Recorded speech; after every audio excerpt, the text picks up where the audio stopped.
नमस्कार विद्यार्थी मित्रांनो, सध्या बऱ्यापैकी सगळीकडे परीक्षांचा काळ आहे आणि या दरम्यान विद्यार्थ्यांच्या मनामध्ये एक शंका असते की अभ्यास कसा करायचा आहे, किती वेळ अभ्यास केला पाहिजे, नोट्समधून अभ्यास करायचा की मग या ठिकाणी बुक्समधून वाचायचं, प्रिवियस इयर क्वेश्चन पेपर पाहायचे का, पेपर कशा पद्धतीनं लिहिला पाहिजे.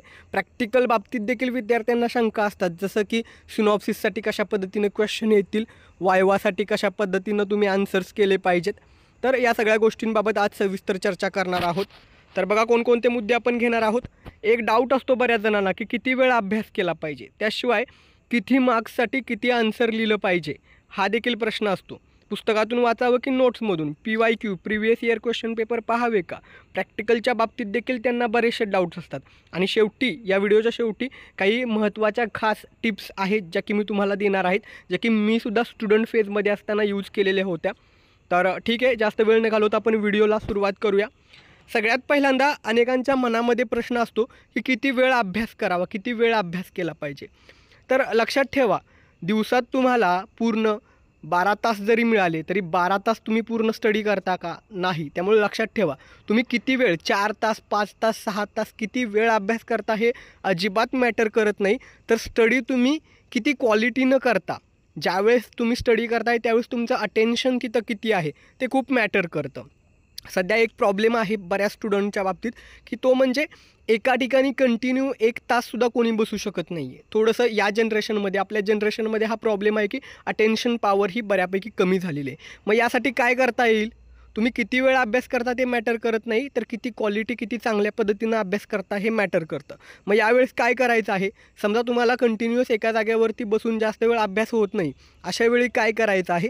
तुमचे जे वेळ आहे, शेड्यूल बनवणं गरजेचं आहे. परीक्षेसाठी जे काही तुम्ही वेळापत्रक बनवणं गरजेचं आहे आणि ते बनवत असताना एखाद्या पर्टिक्युलर सब्जेक्टचा स्टडी करून जर बोर होतं आहे, कंटाळा येतो आहे, तर अशा वेळी तुम्ही दुसरा मग आवडीचा सब्जेक्ट घेतला पाहिजे.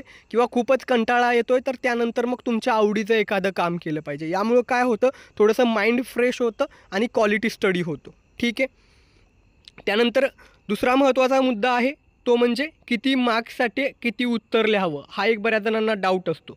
याला कारणीभूत एक गोष्ट आहे की खूप सारे शिक्षक, बऱ्याच शिक्षकांचं असं म्हणणं असतं की बुकमध्ये जसं लिहिलेलं आहे ॲक्युरेट मला तसंच आन्सर हवं. तर ॲक्च्युली ही रॉंग मेथड आहे. तुम्ही जर बघाल तर MSBT असेल किंवा मग बऱ्याच युनिव्हर्सिटीचे जे मॉडेल आन्सर असतात वरती इन्स्ट्रक्शन लिहिलेलं असतं की विद्यार्थ्यानं बुकमध्ये आहे तसं आन्सर लिहिलं नाही पाहिजे किंवा तसं तुम्हाला चेक करायचं नाही आहे. तर तुम्हाला कोणत्या गोष्टी चेक करायच्या आहेत? तर ती विद्यार्थ्याला कन्सेप्ट किती क्लिअर झाले. भलेही विद्यार्थी त्याच्या ओन वर्डमध्ये का लिहिना, पण ती कन्सेप्ट त्याला किती क्लिअर झाले हे बघणं गरजेचं आहे. मात्र एक महत्त्वाचा मुद्दा असतो त्यामध्ये, तो म्हणजे काही इम्पॉर्टंट कीवर्ड आहेत ते तुमच्या आन्सरमध्ये इन्क्ल्यूड असणं गरजेचं आहे. तिथे ग्रॅमॅटिकल मिस्टेक पाहिली जात नाही. हां, काही गोष्टी असतात, एखादी पर्टिक्युलर डेफिनेशन आहे, एखादा लॉ आहे, त्या रिलेटेड एखादं स्टेटमेंट आहे, एखाद्या लॉचं स्टेटमेंट आहे, तर त्या मात्र ॲज इट इज लिहावं लागतं. पण बाकीच्या गोष्टी आहेत त्या कन्सेप्ट तुम्ही स्वतःच्या ओन वर्डमध्ये लिहिलं तरी चालेल. आता कंटेंट किती लिहिलं पाहिजे?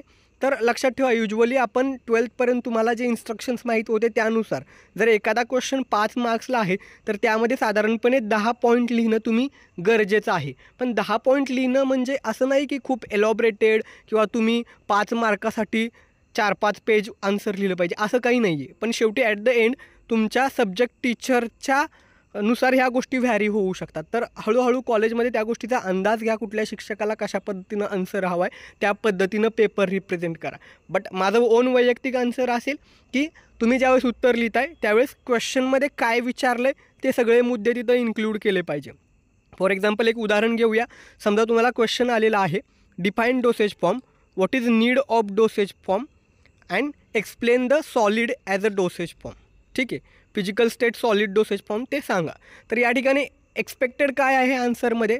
फर्स्ट तुम्ही डेफिनेशन लिहिणं गरजेचं आहे की डोसेज फॉर्म काय असतो. तर डोसेज फॉर्मची डेफिनेशन काय आहे? Dosage form are the mean by which drug molecule or API is delivered at site of action. तर डोसेज फॉर्म काय आहे हे सांगितलं. त्यानंतर काही एक्झाम्पल लिहा त्याचे. कारण डेफिनेशन विचारली म्हणजे फक्त तुम्ही डेफिनेशन लिहिलं नाही पाहिजे, अलॉंग विथ एखादं एक्झाम्पल लिहिलं तर असं शिक्षकाला गृहीत होतं की तुम्हाला तो टॉपिक चांगल्या पद्धतीनं कळलेला आहे. ठीक आहे. देन मग एक्सपेक्टेड काय आहे, डोसेज फॉर्मची नीड काय आहे ते लिहा. आता ते खूप एलॉबरेट करण्याची गरज नाही, किती मार्क्सला क्वेश्चन आहे त्यानुसार तो डेटा एलॉबरेट करा. आणि त्यानंतर सॉलिड ओरल डोसेज फॉर्म, मग त्यामध्ये टॅबलेट कॅप्सूल ह्या गोष्टी एक्सप्लेन करणं गरजेचं आहे. ठीक आहे. त्यामुळे क्वेश्चनमध्ये काय विचारलं आहे ते जर तुम्ही इन्क्ल्यूड करता ते मॅटर करतं, किती पेजेस आन्सर लिहिलं आहे ते मॅटर करत नाही. जेवढं विचारलं आहे तेवढं त्यामध्ये लिहिणं गरजेचं आहे. पुस्तकातून वाचावं, बुक्समधून वाचावं की मग तुम्ही नोट्समधून वाचावं, हा प्रश्न बऱ्याच जणांना पडतो. आता हल्ली काय झालेलं आहे, खूप साऱ्या, मी नाव कोणाचंही घेणार नाही कुठल्या नोट्सवाल्याचं, पण असं होतं आहे हल्ली की मुलं एका स्पेसिफिक नोट्स ज्या आहेत कोणीतरी प्रोव्हाइड करणारं ते वाचतात. तर नोट्समधून वाचावं की बुक्समधून, सध्या जर तुमच्याकडं वेळ कमी आहे तर तुम्ही नोट्स रेफर कराल तर ठीक. पण या ठिकाणी महत्त्वाचा मुद्दा काय आहे, ज्या कोणी पर्सननं त्या नोट्स बनवलेल्या आहेत त्या पर्सननं नोट्स बनवत असताना त्याला जे काही महत्त्वाचं वाटतं आहे तो ते लिहितो.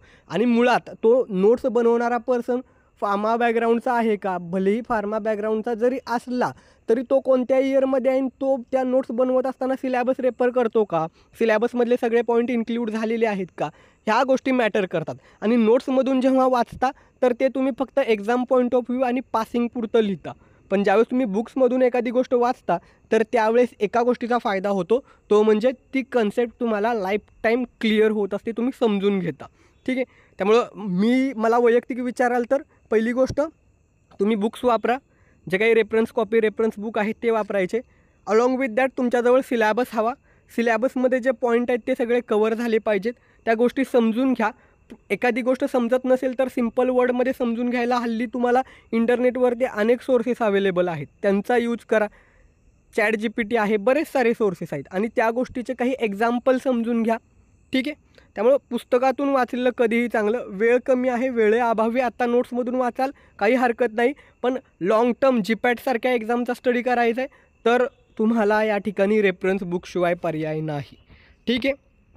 PYQ प्रिव्हियस इयर क्वेश्चन करावे का, तर लक्षात ठेवा बऱ्याचदा काय होतं, तुमच्या सेमिस्टर एक्झाम ज्या असतात, फायनल सेमिस्टर एक्झाम, त्यामध्ये PYQमधून क्वेश्चन येतात का, तर हो येतात. क्वेश्चन PYQमधून रिपीट होतात.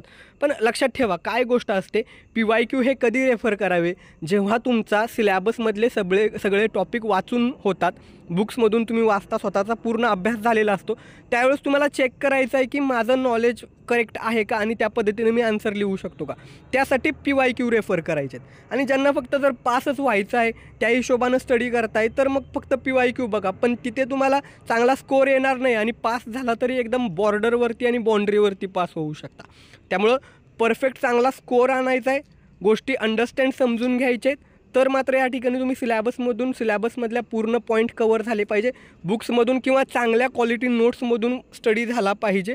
आणि शेवटी मग ते जे नॉलेज आहे मग तुम्हाला चेक करायचं आहे की मी ह्या गोष्टीचं आन्सर लिहू शकतो का, किती स्टडी झाला आहे, हे त्याच्यातून तुम्हाला अंदाज येईल. PYQमधून एकच गोष्ट समजते, ती म्हणजे क्वेश्चनचा पॅटर्न, क्वेश्चनचा फॉर्मॅट कसा आहे, ही गोष्ट त्या ठिकाणी समजत असते. ठीक आहे. त्यामुळं PYQवरती पूर्ण डिपेंड राहू नका, बघा PYQ, त्या बाबतीत माझं कुठलंही हरकत नाही आहे, पण कधी बघा, पूर्ण अभ्यास झाल्यानंतर पुन्हा रिव्हिजन करताना ते PYQ डोळ्याखालून घाला. ठीक आहे. आणि बरेच जण काय करतात, स्टडी करत असताना क्वेश्चननुसार आन्सरचा स्टडी करतात.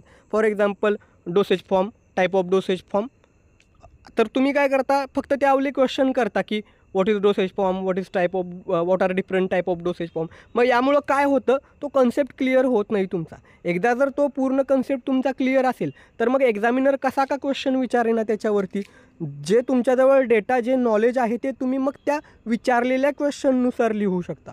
पण तेच जर तुम्ही बायहार्ट आणि पाठांतर गोष्टी केल्या असतील त्यावेळेस मात्र एखादी गोष्ट विसरलात तर सगळ्या गोष्टी ॲटोमॅटिकली एका पाठोपाठ विसरून जातात. त्यामुळं बायहार्ट पाठांतर करू नका, गोष्टी समजून घ्या.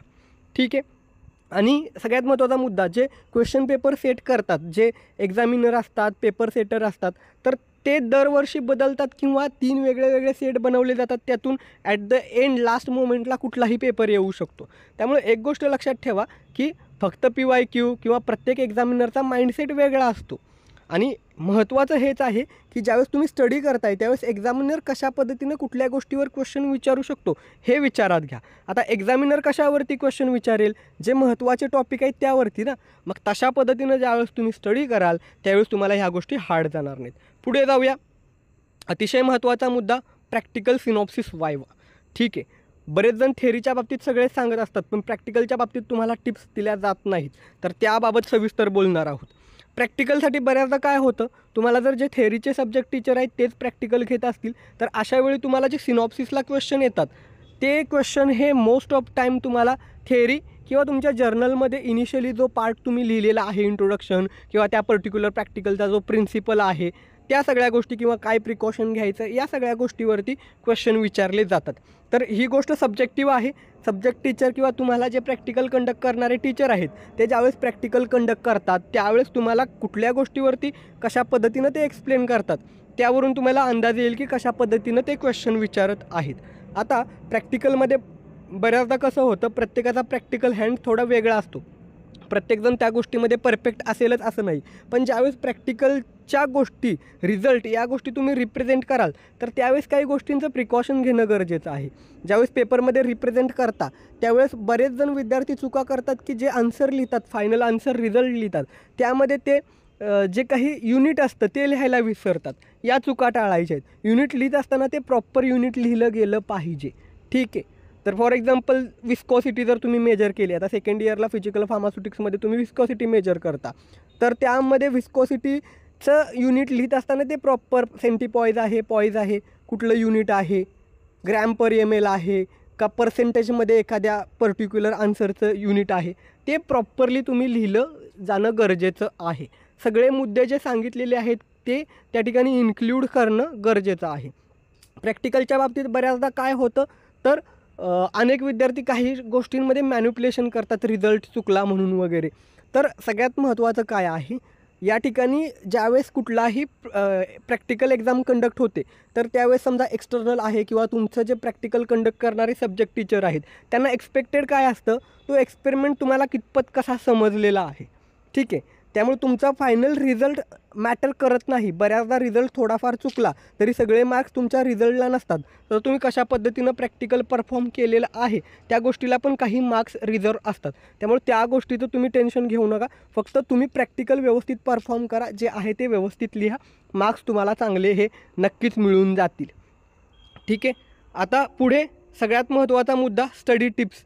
जसं मी सुरुवातीला सांगितलं, बऱ्याच जणांचा वारंवार प्रश्न असतो की स्टडी किती वेळ करावा, तर पुन्हा मी रिपीट करतो, स्टडी हा किती वेळ करावा हे मॅटर करत नाही, तर तुम्ही तो किती क्वालिटीनं स्टडी करताय, किती अटेन्शन आहे ते मॅटर करतं. एक गोष्ट ॲनालिसिस करा की तुमचा अभ्यास कधी आणि कशा पद्धतीनं होतो. तुमचा अभ्यास सकाळी पहाटे उठून होतो की मग रात्री जागून होतो. तुम्हाला लाऊडली वाचून, मोठ्यानं वाचून लक्षात राहतं की मनातल्या मनात वाचून लक्षात राहतं. बऱ्याच जणांना असं असतं की जे वाचलेलं आहे ते लिहून काढल्याशिवाय लक्षात राहत नाही. तुमचं स्टडीचं नेचर कसं आहे ते पहिलं अंडरस्टँड करा आणि त्या पद्धतीनं अभ्यास करा. बऱ्यापैकी आता ह्या ज्या बॅच येत आहेत ॲडमिशन घेणारे विद्यार्थी, ते कोविडमध्ये त्यांचा खूप सारा लॉस झालेला आहे. अभ्यासाची हॅबिट जी आहे, सवय आहे ती निघून गेलेली आहे. त्यामुळं पहिली गोष्ट करा की एका जागेला बसून स्टडी करायची सवय लावून घ्या. कंटाळा आला दुसरा विषय घ्या, बोर होतं आहे मध्येच एखादं छानसं गाणं किंवा तुमच्या आवडीची जी गोष्ट आहे ती त्या ठिकाणी करा.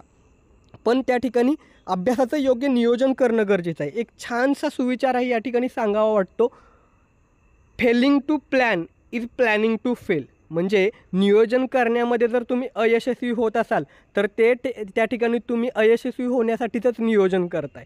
ठीक आहे, त्यामुळे कुठल्याही गोष्टीचं नियोजन करणं खूप महत्त्वाचं आहे. जर तुमची एक्झाम येते तर एक्झामसाठी किती दिवसाचा वेळ राहिलेला आहे, तुमचे सब्जेक्ट किती आहेत, पहिला पेपर कुठला आहे, त्यानुसार मग शेवटच्या पेपरपासून स्टडी सुरू करा, जेणेकरून पहिला पेपर आहे त्याच्या आदल्या दिवशी त्या पहिल्या पेपरचा अभ्यास होईल. आणि हे परीक्षेच्या आदल्या दिवशी किंवा वन नाईट स्टडी करायचा नसतो, तर कंटिन्युअसली जसे जसे टॉपिक होत आहेत ते जर स्टडी कराल तुम्ही तर तुमच्यासाठी ते फायद्याचं ठरेल. आता सेशनल एक्झामसाठी जर एक एक टॉपिक, एक एक युनिट तुम्ही कंप्लीट व्यवस्थित स्टडी कराल तर त्या ठिकाणी पहिल्या सेशनलचे काही टॉपिक, दुसऱ्या सेशनलचे काही टॉपिक, जेणेकरून पुन्हा शेवटी सेमिस्टर एक्झामवेळी तुम्हाला कुठल्याही पद्धतीचं बर्डन येणार नाही, अभ्यासाचा जास्त वर्कलोड ओझं होणार नाही. ठीक आहे, आणि आणखीन एक महत्त्वाची गोष्ट मला इथं आवर्जून सांगावीशी वाटते. मी 12थला असताना माझे जे शिक्षक होते, पवार सर होते, त्यांनी मला एक सांगितलेली गोष्ट होती. ती म्हणजे कुठलीही एक्झाम ही तुमचं नॉलेज चेक करत नसते. जर कुठलीही एक्झाम तुमचं नॉलेज चेक करत असते, तर आता तुम्हाला 11वी 12वीमध्ये किंवा 10वीमध्ये कुठला टॉपिक तुम्ही शिकलेला होता, तो अगदी परफेक्टली आणि ॲक्युरेट यायला हवा होता. त्यामुळं कुठलीही एक्झाम तुमचं नॉलेज देखील चेक करत नाही आणि तुमची मेमरीही चेक करत नाही. तर एक्झाममधून काही गोष्टी चेक केल्या जातात. तर तुम्ही एखादी गोष्ट किती मन लावून करता, एखाद्या गोष्टीसाठी किती डेडिकेशन, किती डिवोशननं ते काम करता, त्या कामासाठी किती समर्पित आहात तुम्ही, या गोष्टी अंडरस्टँड होत असतात. कारण तुम्ही अभ्यास केला, डेडिकेशननं काम केलं, तरच तुम्ही त्या गोष्टी लिहू शकता.